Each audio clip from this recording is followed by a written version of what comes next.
Now, King Charles will welcome President Cyril Ramaphosa of South Africa to London today for his first state visit as monarch. And here to give us all the details is Vanity Fair royal editor and author Katie Nicholl. Good morning, Nicholl. So what do you think we can expect from this visit, the first state visit for Charles?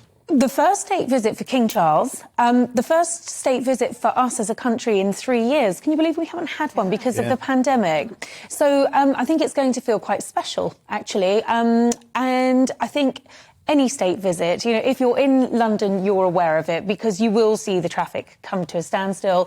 If you're lucky, you will see a procession. There's going to be 2 guards of honour. I was actually down at the barracks last weekend and watching the all of the horses get ready for this parade. So it's going to be very much the pomp and pageantry that you would expect of a state visit.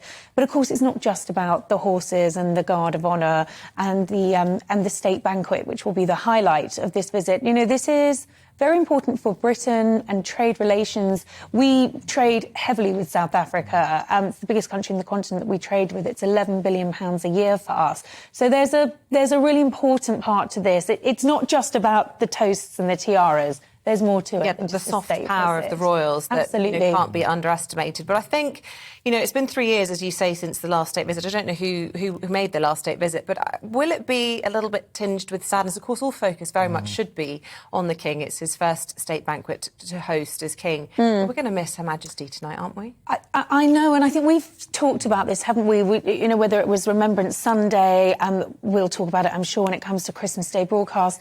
It is just this acceptance that the role of monarch is now being carried out by King Charles. And, of course, we're so used to seeing the Queen carry out these state visits, to be there at Buckingham Palace, to receive that visiting head of state, whoever it might be. And she's just been such a sort of ubiquitous and expected part of that ceremonies that it is going to feel different. It's going to look different. We've got a king and a queen consort, but I think it's going to feel very special. And I think also, you know, let's watch these events closely. Let's see who's going to be at this state banquet. We're going to have William and Kate, the Prince and Princess of Wales. They're going to be actually greeting the President before the Guard of Honour later on today. So they're going to have quite a high-profile role. That's going to be important. We're going to see the Princess Royal. We're going to see Sophie and Edward. So we're seeing the extended family sort of brought out and placed on this world stage alongside the King and Queen consort. And I wonder if, because there's a World Cup on, we could take on a bit of take the England game in.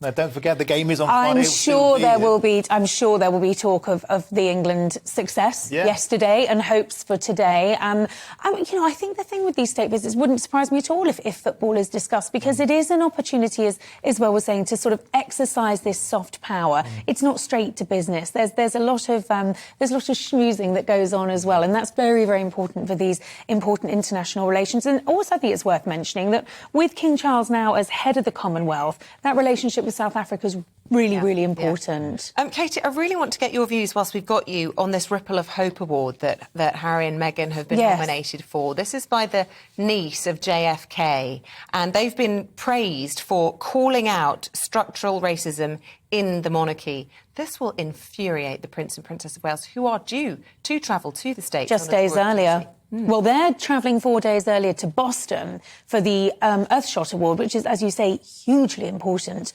for William. This is his legacy. So the idea that 4 days later you're going to have the Sussexes accepting a Ripple of Hope Award for taking on alleged institutionalised racism. It's never been substantiated. She's never said... Which have never been substantiated. The best thing they could do is not accept that award, in my opinion. But do you think they will accept it? Oh, I'm 100% sure they will accept it. And I think that that is going to cause all sorts of problems. And to take the shine off the Earthshot just a few days later.